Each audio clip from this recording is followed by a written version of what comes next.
చాలా simple and ఈజీగా పల్లీ చట్నీ ఆయిల్ లేకుండా 3 ఇంగ్రీడియంట్స్తోనే ఎలా చేసుకోవాలో చూసేయండి.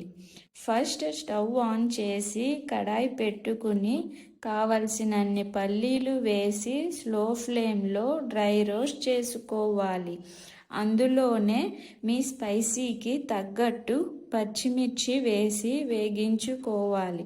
అవి మొత్తం చల్లారిన తరువాత మిక్సీ జార్లో వేసి మీ టేస్ట్కి తగ్గట్టు ఉప్పు వేసి ఒకసారి గ్రైండ్ చేసి కొంచెం నీళ్లు పోస్తూ గ్రైండ్ చేసుకుంటే simple and easy oil less పల్లీ చట్నీ రెడీ.